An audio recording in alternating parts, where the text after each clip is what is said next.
Survival now is a team sport, and life is a team sport. It's the whole world versus a virus. It needs to be beaten together. Welcome to World vs. Virus, a podcast from the World Economic Forum that aims to make sense of the COVID-19 outbreak. Every week we bring you expert advice and analysis of the global crisis and look at what might be done to fix it. I'm Robin Pomeroy. This week, as the richest nations in the world struggle to cope with COVID-19, we look at the even greater risks faced in developing countries that lack sound healthcare infrastructure. 1 ventilator in Sierra Leone, 6 in Burkina Faso, 13 in the huge Democratic Republic of Congo. This disease can't be allowed to run riot until it overwhelms an already weak health system. We hear from Bangladesh. When I read about people in the West working from home and applying for unemployment wages, it's unheard of. These are all luxuries in this part of the world. And from this Somali refugee in Kenya. They get access to water once a week. How do you wash your hands? As the world prepares to celebrate Easter, Passover and Ramadan, we hear the one about the imam, the priest and the rabbi, who tell us how they see religion's role in combating COVID-19. You know, this isn't the first time for Passover that we've had to shelter in place. The very first Passover, God commanded the Israelites, shelter in place so that the plague does not destroy you. And we all know what coronavirus looks like, but have you ever wondered what it might sound like? A professor from MIT plays us his COVID symphony, which is not only surprisingly pretty, but could also help us defeat the disease. But first, some stories you may have missed. I'm joined now by Linda Lucina in New York. Linda, how are you? Hi, Robin. How are you? Yeah, not bad, thank you. Linda picks out 3 really interesting stories from the coverage on weforum.org every week. What have you picked for us this week? My picks for this week, they all deal with one question, and that's what's next. People are eager to know when the lockdown will end, when we'll get a vaccine, and what will our lives be like when it's all over. The first, when will the lockdown end? So Guido Van Ham, a prominent virologist, he spoke to that in a piece this week. He said that one of the key signs to look at is the number of active cases and the number of severe or critical cases. He said, as long as those numbers are going up, hospitals are likely over capacity, and you can't really expect measures to be relaxed. Those numbers that we get every day aren't any use unless you're putting them into some sort of context. So it's helpful as we see those statistics coming through. That's called A Virologist Writes to His Family to Explain Europe's Lockdown. It's by Guido Van Ham, who is the father of Peter Van Ham, who works at the World Economic Forum. And is a very useful source to us. What's the second one, Linda? The second one deals with that when we'll get a vaccine. A colleague of ours who is a project lead for precision medicine, she broke down the phases of the clinical trial in a piece for us. And it's a process that usually takes around 10 years.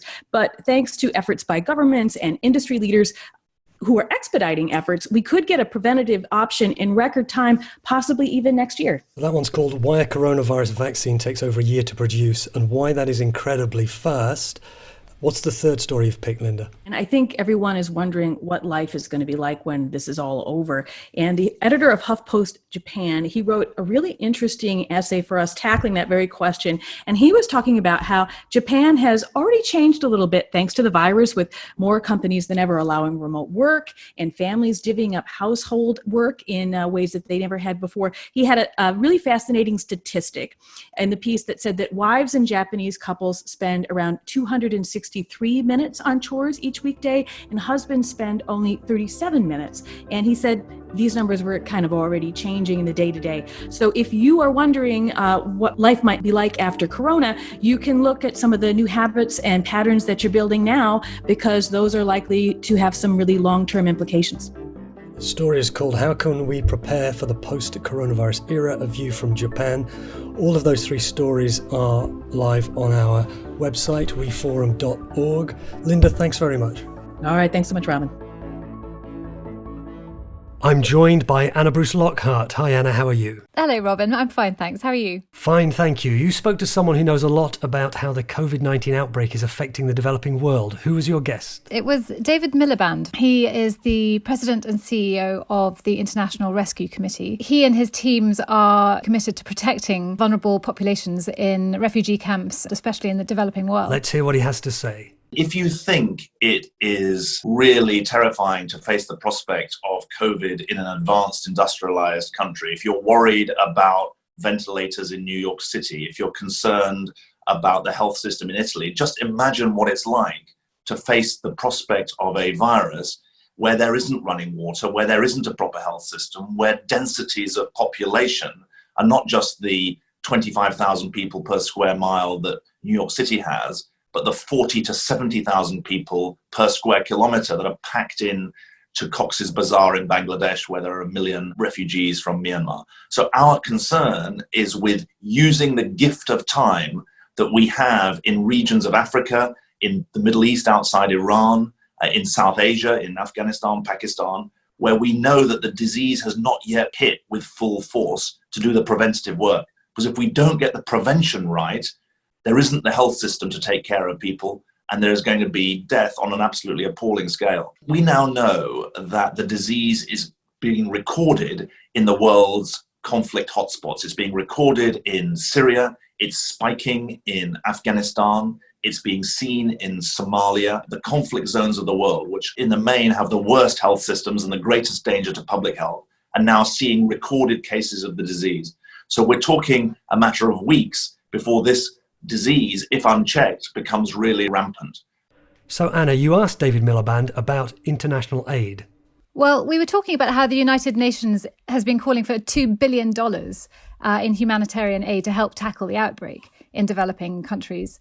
But it's clear that, the world is facing a global recession. So I asked him where the money is going to come from. Well, money, we have discovered in the last few weeks, is one thing that we're not short of. Because when governments determine that they will turn on the spigots in order to meet a crisis, money they can find. The tragedy is it's not being spent in a fair way. It's not being spent in the countries where the disease could run absolutely rampant. What people should never succumb to is the idea that this disease is so big that it can't be hindered in its path. We know that the basics really matter.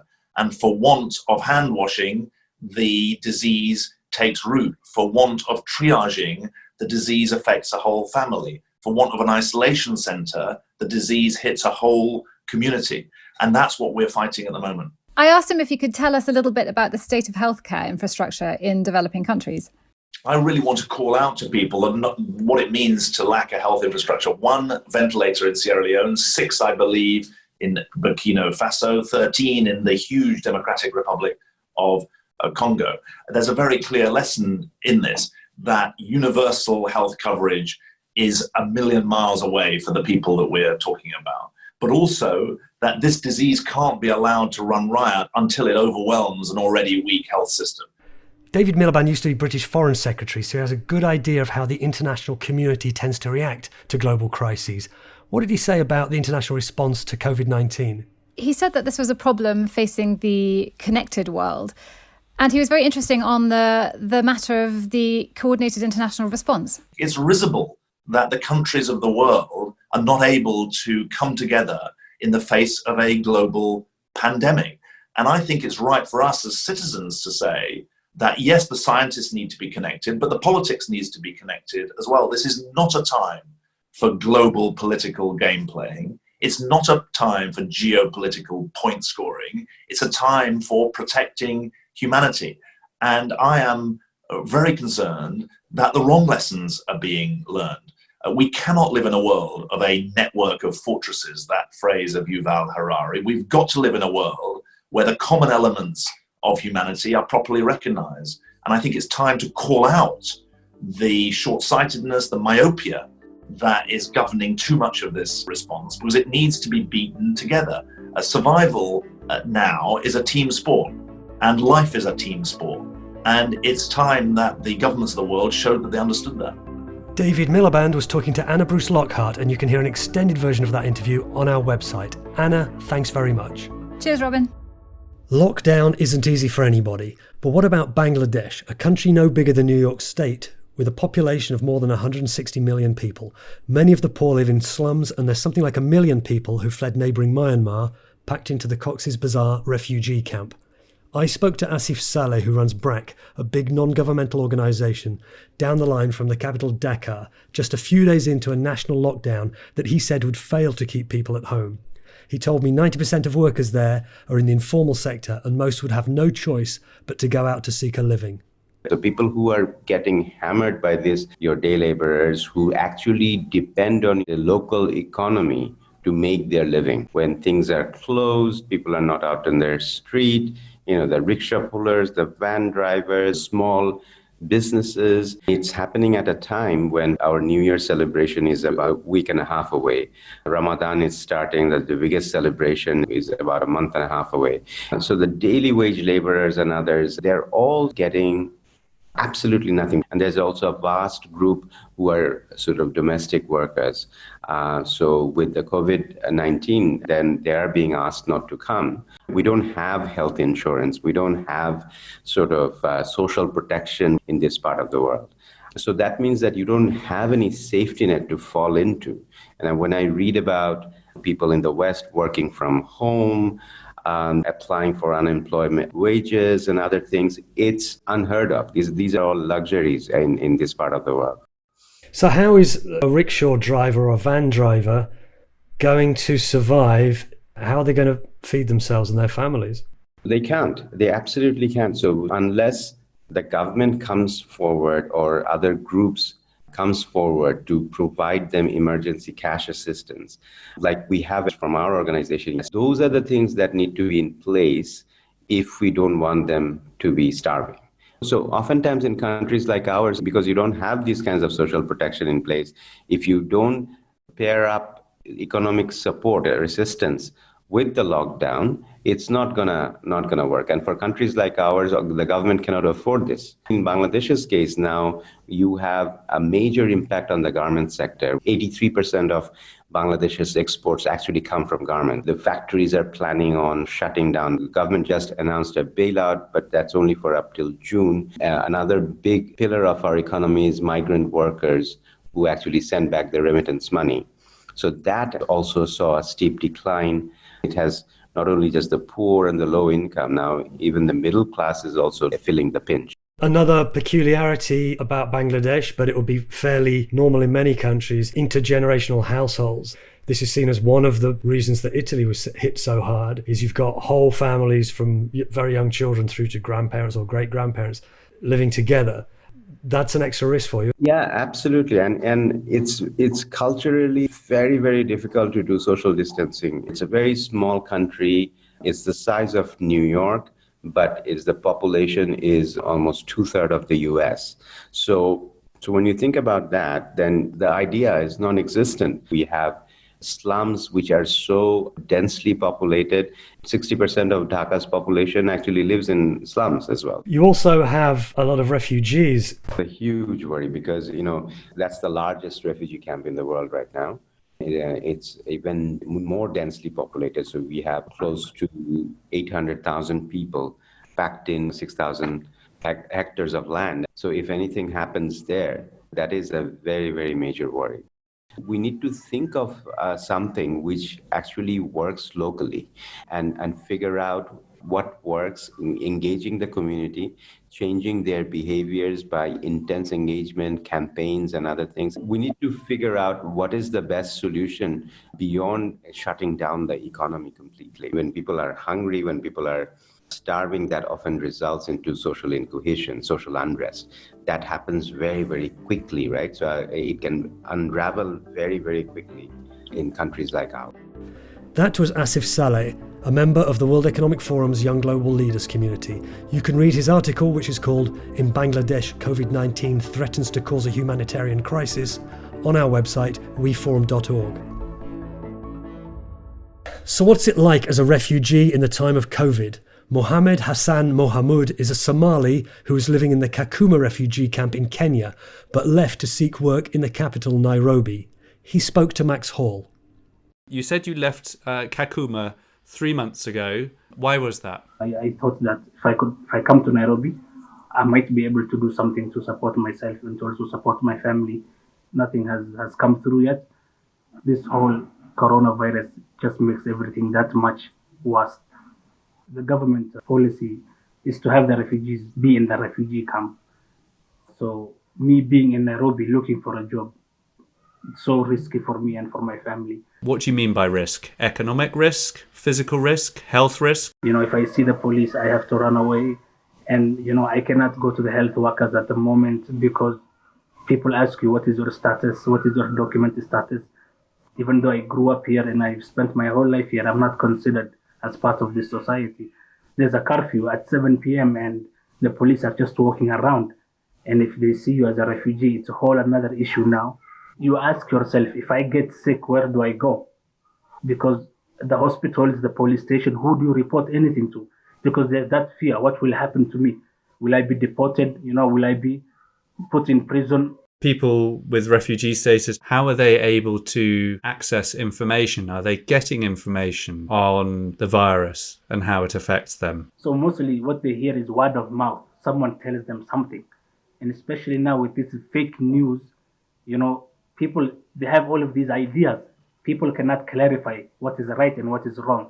In what way does the coronavirus make things much worse for you? At the moment, for example, the people I live with in this building, they get access to water once a week. How do you wash your hands every day?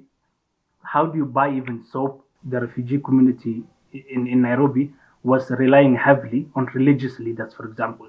The local mosque or the local church, people would reach out to them. They would get assistance, they would get support. But now even the mosques are closed, the churches are closed. And everybody now is just retreating back. Everybody is becoming an individual. And now is the time to be supporting one another. I think people should be open now. I think people need each other now more than ever. As the world prepares to celebrate Easter, Passover and Ramadan, we were wondering how these three religions were faring in the face of COVID-19. I'm joined by my colleague David Knowles. David, how are you? Very well, thank you. Very well, how are you? I'm all right, thanks. Now, you looked into this. Tell us what you did. So we invited a rabbi, a pastor, and a Muslim cleric to talk to us on the same Zoom call about the ways they and their congregants are changing their behavior and adapting their behavior to do their worship through their major festivals. Great. So that's the old joke of a rabbi, an imam and a pastor walk into a Zoom chat room. Okay. All right, let's hear what they had to say. I'm Rabbi Bert Visotsky. I'm the Appelman Professor of Midrash and Interreligious Studies at the Jewish Theological Seminary in New York, where I direct the Milstein Center for Interreligious Dialogue. Mainstream Orthodox and conservative authorities who normally would say you shouldn't be televising on the holiday or on Shabbat, we're all doing Zoom Seders. I would normally have a Seder where I had a table full of people. And so this year, I'm not cooking for everybody because everybody's sheltered at home. That's the case in New York. But because we're sheltered at home, everybody is going to join us nevertheless and share the Seder together. And even if I don't have the honor of feeding people food that I cooked, at least we can share with one another the spiritual nourishment that a Passover Seder will give us. Mohammed Al-Sanusi, I am the Executive Director for the Network for Religious and Traditional Peacemakers. We go to the mosque like 5 times a day. It's not a joke. And then Ramadan is coming, and usually Muslims really break their fast together in the mosque or in other gathering and all of that. So how we can adjust to all of that? So these are new realities. It's very challenging. My name is Bob Roberts, and I'm the Global Senior Pastor of Northwood Church in the Dallas-Fort Worth area. And I lead an organization with an imam and a rabbi, a multi-faith neighbors network. So the first thing everybody did was to live stream their services. But there's so much more churches, mosques, and synagogues can do online than just live stream their preachers. And here's the thing, people don't want us because they want our religion. They want us because they need help, and we need to help them. And what a beautiful opportunity for Jews and Muslims and Christians to get together and serve together. And this is not only the Abrahamic faith, as we are a leader of Abrahamic faith, we can see this also in other communities. The Sikh community, I just saw the United Sikh communities also preparing vegetarian meals for those who are unable actually to get food at this time. So this is an effort that the faith community really should come together and move forward, because we have to learn from this crisis. Earlier this week, I was on a call to London, and a woman there, her name is Miriam Laurie, said, this isn't the first time for Passover that we've had to shelter in place. The very first Passover, the one in Egypt, when God smote the firstborn. So God commanded the Israelites, shelter in place, stay in your homes, do not go out, so that the plague does not destroy you. And that's really our prayer, that this would be the case this year as well. We'll stay in our homes, and God willing, the plague will not destroy us.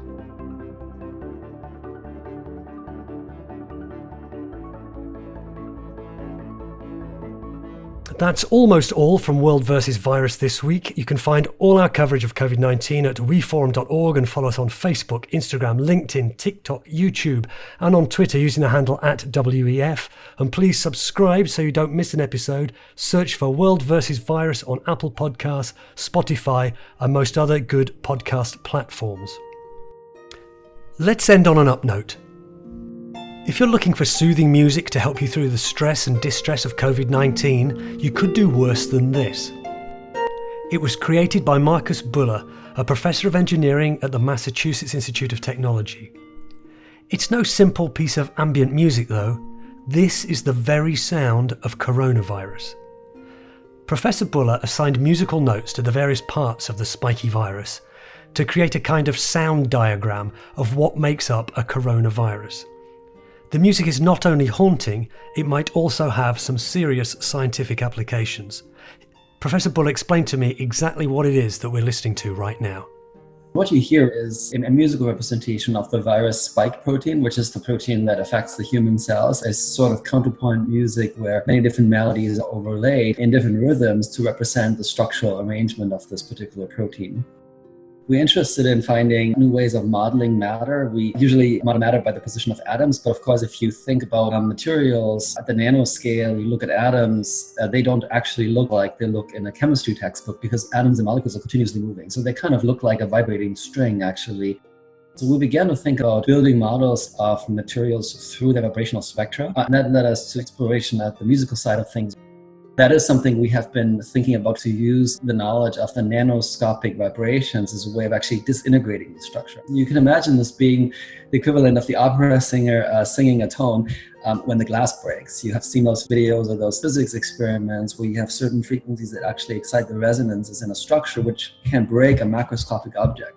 I do a lot of research on fracturing of materials. A lot of times we're trying to prevent fracturing from happening, but in this case, we actually are trying to find a pathway to deliberately destroy a structure. You can imagine finding a matching rhythm or counterpoint to an existing melody to match what we have in the virus spikes. Next week's podcast will feature an extended interview with Adam Grant, organisational psychologist and best-selling author who has plenty of advice on how to deal with the psychological impact of COVID-19. On an individual level, I think unfortunately there are some people who are going to face post-traumatic stress. That's, I think, the sad news. I would say the encouraging news psychologically is over half of people report a different response to trauma, which is post-traumatic growth. That's Adam Grant, who'll be on next week's World vs. Virus. But for now, we leave you with, and this is its full title, Viral Counterpoint of the Coronavirus Spike Protein, composed by Professor Marcus Buller with more than a little help from COVID.